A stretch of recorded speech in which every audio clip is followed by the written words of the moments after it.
Yeah, I think there are. And it's not a derogatory term by any means. It just means that there's some folks out there that are tired of being fenced into their organization's set of doctrines that are man-made, and they're basically jumping over the fence and getting out because they realize that there's something wrong, and they're not.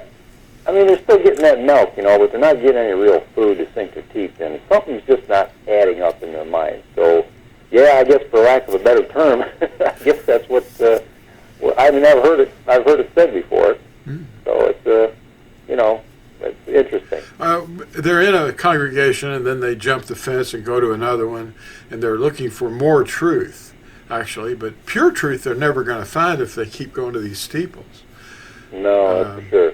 And you had also mentioned that Amish, the people that ride buggies and they don't use electricity usually, and are they Catholics?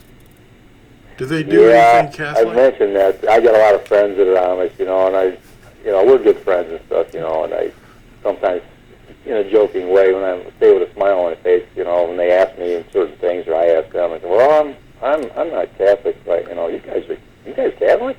You're doing everything the Catholic organization taught, and it's just quiet. You don't know what to say sometimes. Yeah, they eat pigs and they rest on the wrong day. Constantine is actually the originator of the proto-Catholic thing. Mm-hmm. They even claim that he's a saint, and he's maybe the first pope. The real one.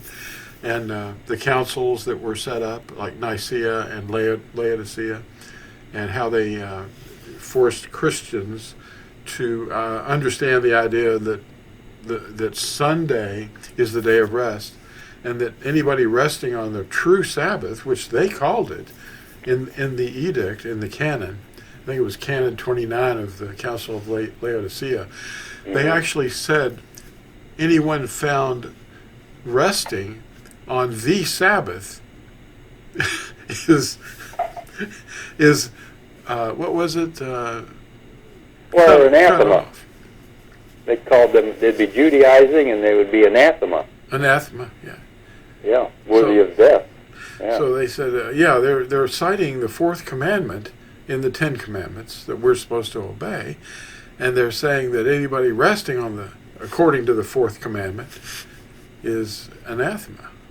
But what the interesting thing is there that most people totally miss when they read that statement is the fact that the Catholic circus is acknowledging that the Sabbath is the Sabbath day.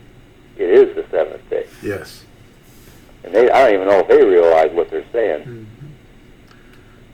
It's amazing. Mm-hmm. Well, we don't usually mention denominations by name, and we don't mean any harm to any denominations that are in error. However, no, we got to. Yeah. What I do want to make painfully clear here is that if we did mention the denomination's name, it's the organization's guidelines. It's not about people. It's not about the congregants or the visitors. Okay, it's the guidelines of that specific organization that we're talking about, not the people. That's right. We love the people, and they're all very kind. Mm-hmm. They're being misled. They're not obeying the Ten Commandments. No, that's for sure. Well, thank you, Dan. That was a nice little short video. Okay.